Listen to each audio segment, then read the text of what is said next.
Back with us on the SportsMax Zone, Jamaica's double Olympic sprint champion Elaine Thomspon-Herah was named the Female Athlete of the Year at a virtual ceremony put on by World Athletics earlier on this Wednesday.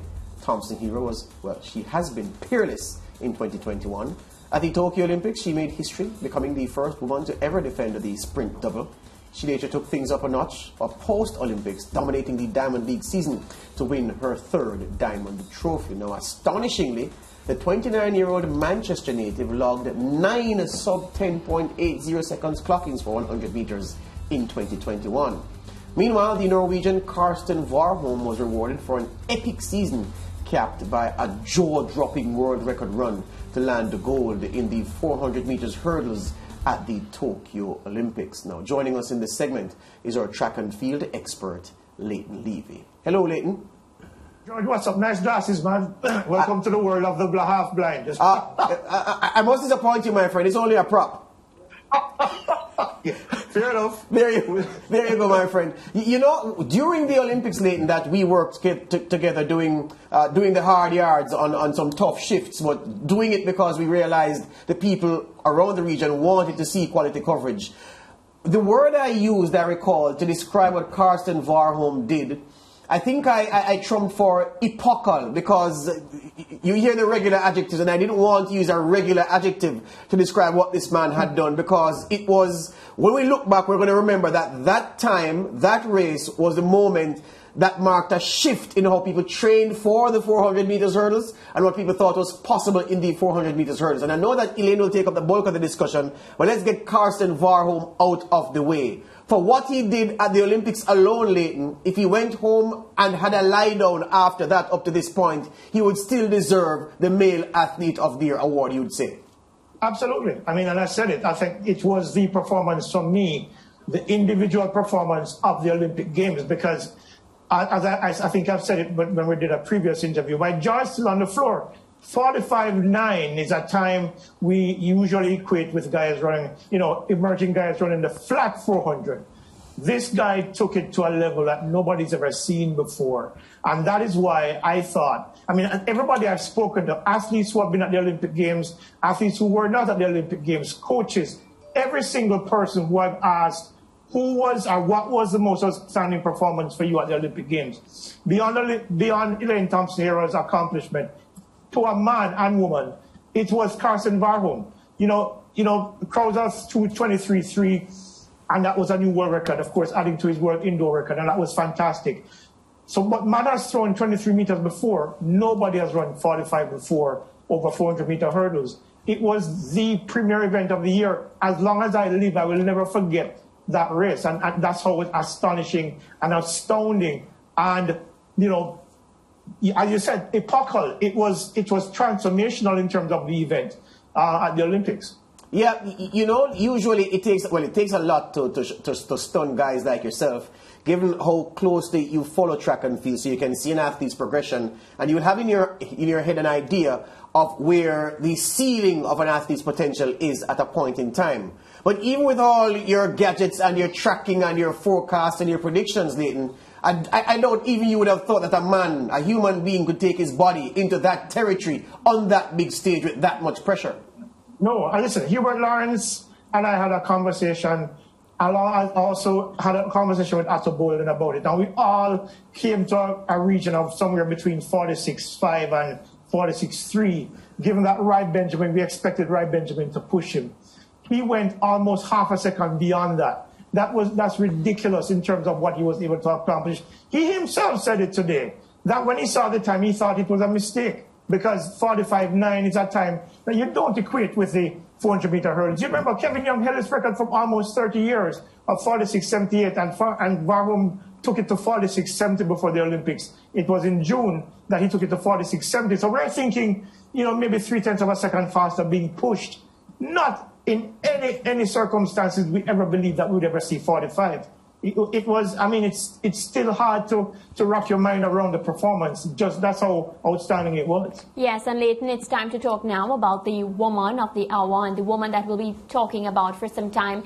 Let's talk about, her achievements so far, and the fact that, she was so deserving of this honor, not only because of what she did at the Olympics, but her overall season. Yeah, listen, Elaine has had a trying year. Huh? If you remember, she did not win at the national championship. She was third in both the 100 and the 200, where many people said, okay, Shelly-Ann Fraser-Pryce was the favorite to win the 100 in Tokyo, and also that Shericka Jackson was probably more likely to win in the 200 than Elaine, given how off form she looked, and off form is relative. At the national championship, she wasn't back to her best yet because, of course, the Achilles issue, and of course, you know, as we now know, other issues off the track that was affecting her leading up into the national championships. So when she uncorked those performances in Tokyo, and then what we saw was an appetizer for what we saw after the Olympics. I mean, it was a remarkable season. 10:54, 21. 10:64, 10:65, you know, 4 times under 10:70 in any one season, never been done before by any other woman. You know, of course, obviously, the defending the double-double at the Olympics, never been done before as well. It was a remarkable end to a challenging season for what is now a lady, who many people believe are in the conversation for the greatest female sprinter of all time.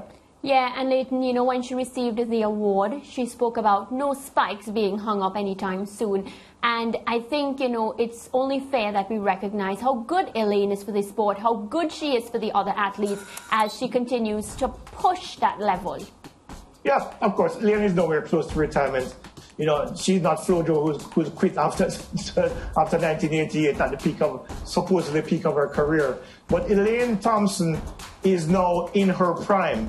And, you know, with major championships coming up every single year right up until 2025, she now has an opportunity to cement perhaps the greatest legacy of any other female sprinter, including Shelly-Ann Fraser-Pryce. Because with 2 world championships coming up in 2023 and 2024, 2022, 2023, of course, the Olympics in 2024 and 2025, she has the opportunity to add a few titles to her resume, and of course, as I said before, enter that conversation of greatest female sprinter. So no retirement on her. Right now, she's primed and ready to go. You know, so let's hope that her coaching situation sorts out and she's able to get back to those peak levels in time for Oregon next year. When, if she does return in that kind of form, she's going to come home again with more titles. Leighton, we can't end this segment without talking about the sort of opposition she faced for this award, because I think the quality of performances from female athletes globally in 2021 makes Elaine Thomson-Herah's success even that much greater. Hassan, the Dutch Netherlands athlete, McLaughlin, you know, Julia Rojas, almost unbeatable in the triple jump. I remember when Shelly-Ann Fraser-Pryce had won in 2013, her shortlist opposition was Valerie Adams and I think Hainover, the 400 hurdler. It was a shoo-in. But even though we knew Elaine Thompson deserved this award, she beat a field that had tremendously outstanding performances all year. Yep, and this is probably, as far back as I can remember, this was probably the toughest field of female athletes ever assembled. You're talking about Sydney McLaughlin. She broke the world record for the 400-meter hurdles twice. First woman below 52 seconds, 51.90 at the U.S. trials, and then 51.46 at the Olympic Games. She was unbeaten over the 400-meter hurdles for the season.